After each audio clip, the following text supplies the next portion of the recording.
Welcome to Augusta Training Vlog Week 2. The theme of this week is time management. This past few days it's been really busy for Sarah and I, and so that has raised a lot of questions about how do I manage my time with friends, family, my job, and all of the training. So the theme of this week is time management, and we're going to talk about that in a little bit. But first, this is really exciting. I've been invited to be on a podcast. So I'm gonna go do the podcast and then we're gonna come back and I'll tell you all about the podcast and tell you all about the stuff that's been going on this week and all of the things that I want to talk about with time management and the triathlon lifestyle. Podcast was so much fun.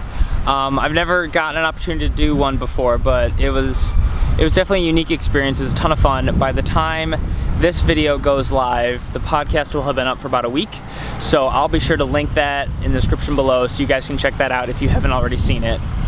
But the main thing that I want to talk about today, like I said earlier, is time management. I see so much as triathletes, we're naturally really busy, crunched for time, trying to do training, our jobs, our families, you know, there's so much demand on our time. And I personally hear all these stories about these people in these really high-powered position jobs who claim to work full-time, have a family, spend time with friends, get a full night's sleep, you know, and do like 25 hours of training a week. They claim to do it all. And I know my reaction to that is, well, I'm struggling to do that, and I don't have, you know, all of these responsibilities that they have, so there must be something wrong with me. I must not be doing a good job. I must be lazy. So I want to talk about that because I know that if I'm feeling that, some of you must be feeling that as well. And one that's just not a good mindset to have. So let's dive in and kind of look at this a little bit closer and see if we can't figure out what's going on. So we're going to take example of Joe Schmo. Joe claims that he has a full-time job. Standard work hours, 50 hours a week, which means every single day he's working 10 hours a day, you know, and then let's assume Joe is a really smart triathlete, so he knows that he needs to get at least 8 hours of sleep a night. So there's 18 hours out of his 24 hours in his day that he's doing something. He's either at work or he's asleep. 18 hours, there's 6 hours left. So now let's assume that Joe spends an hour and a half combined doing like eating in the morning, like time getting up in the morning just before he goes to work, and time doing dinner. So now Joe has 4.5 hours left. 4.5 hours. We haven't even included driving time to and from work. We haven't included really any family time. We haven't included any time with friends. We haven't included any training. We haven't included any of that stuff, and all the time that Joe has left is 4.5 hours. Everybody has 24 hours in the day. So this idea that somebody is working full-time, training full-time, you know, has a family, spends time with friends, blah, you know, they're checking all the boxes, they're doing everything. It's not true. It's just not true. Now, I want to be careful because I don't want to call these people liars. They're not lying. These are all things they're working on. But I think it's important to remember the context. So let's look at my life, for example. If you asked me what I was doing, this is all true. I can tell you I work full-time, I'm training 16 hours a week, I'm planning a wedding, Sarah and I just bought a house, so we're managing the new house, and I'm trying to start 2 companies. That's all totally true. But here's the thing that you don't know about all that. Yes, I'm working full-time, but that means 32 hours a week, not 40 or 50. Yes, I'm planning a wedding, but we hired a wedding planner. I don't have to do anything basically for that. That doesn't take any time at all. Yes, we bought a new house and we're trying to figure that out, but we're not decorating, we don't take care of anything right now, somebody cuts the grass, like, we've totally just put all those projects on hold, so that doesn't take any time either. Yes, I'm trying to start, you know, a coaching company and the media side of things, I'm doing a lot more of that, but I'm hardly doing any of that stuff at all because I can't find the time. So just right now, I'm not really even working on it, so those things don't take any time. So really, when I tell you all of these things that I'm doing, they're all true, kind of. And that's the boat that most people fall in. They're telling you the truth. They're telling you all the things they're doing, kind of.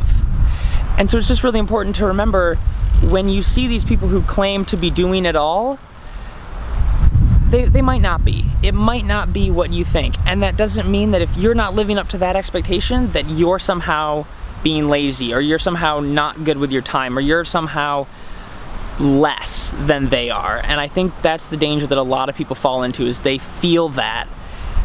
And so I wanted to give a little context to time management and how it all works, and really just reminding people that nobody's superhuman and everybody only has 24 hours in the day. Speaking of time management, I finished up the podcast. Now I'm out running some errands. I'm getting some work done on my car, and then I have a doctor's appointment, and then I'll finally be heading out on the bike.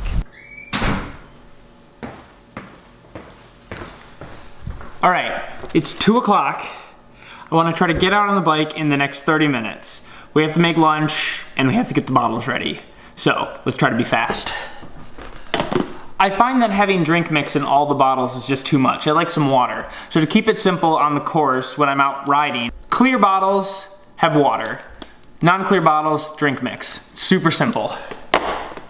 Okay, so I have to get ready really quickly because it might rain here pretty soon. So I found a tip to get ready extra fast. You ball up your bike clothes, and then you just take them and...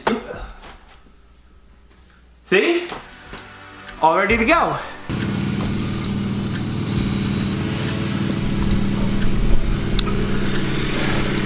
Bike ride time. The bike ride today is pretty Olympic distance focused. I have 2 Olympic races before heading to Augusta. 2.5 hours.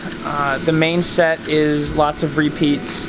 10 minutes at upper level sweet spot. So for those of you that don't know, sweet spot is a training zone about high 80s, low 90% of FTP that has been shown to give a lot of benefit. So we're gonna be 10 minutes in that zone, 5 minutes easy.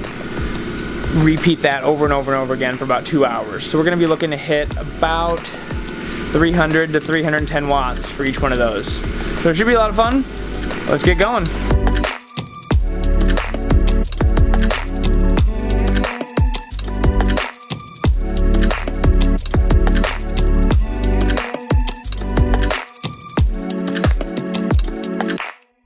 I feel raindrops.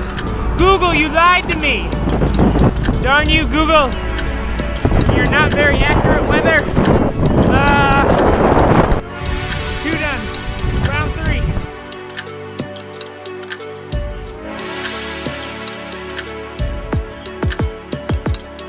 Well, I may have gotten lost. I may have had to turn my time trial bike into a gravel bike, and I might have gotten rained down, but got it done. It's so funny how the perception of temperature changes throughout the year. This has been just a really hot, humid summer. It's been very common to do a run, 85, 90 degrees, 80% humidity. And I've gotten really used to that. So then you get a day like today, where it's overcast, 75 degrees, no humidity, but should be very comfortable, and I think to myself, ooh, I'm a little chilly. Maybe I need like a jacket or something. I think I'll be fine in the t-shirt, but okay, run time. We'll see you out there.